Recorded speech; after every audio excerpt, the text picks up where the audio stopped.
Assalamualaikum warahmatullahi wabarakatuh. Saya bertemu Linda dari NPM A1B015-037 ingin mempresentasikan materi pengelolaan pendidikan saya pada hari ini yang berjudul Filsafat Pendidikan dan Teori Manajemen Pendidikan. Pada kesempatan ini, saya akan membahas tentang filsafat pendidikan dan teori manajemen pendidikan, mulai dari hakikat pendidikan, konsep filsafat pendidikan, hingga hubungan antara filsafat dan manajemen dalam mencapai tujuan pendidikan. Nah, yang pertama ada hakikat pendidikan. Pendidikan ini merupakan proses pembelajaran yang bertujuan untuk mengembangkan pengetahuan, keterampilan, kemudian karakter dalam diri seseorang. Melalui pendidikan, individu diharapkan mampu untuk menjalani kehidupan dengan baik serta memberikan kontribusi positif bagi masyarakat.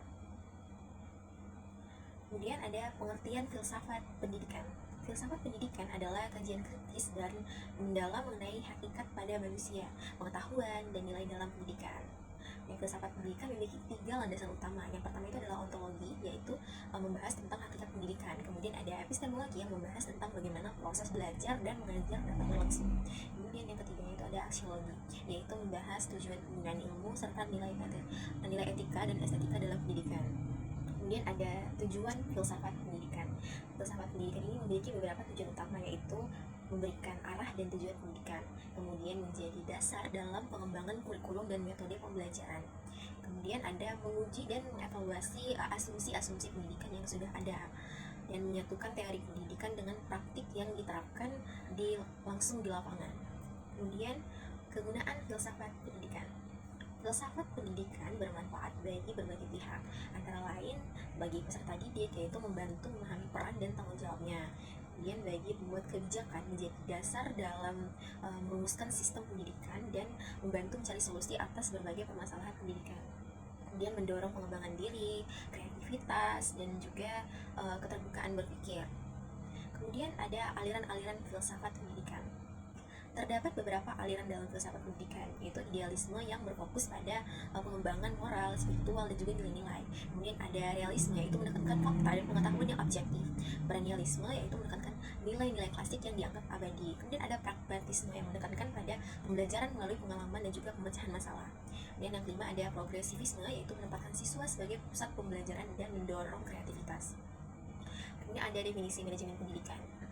Manajemen pendidikan ini adalah ilmu terapan yang mengatur dan juga mengendalikan kerjasama dalam bidang pendidikan untuk mencapai tujuan yang telah ditetapkan.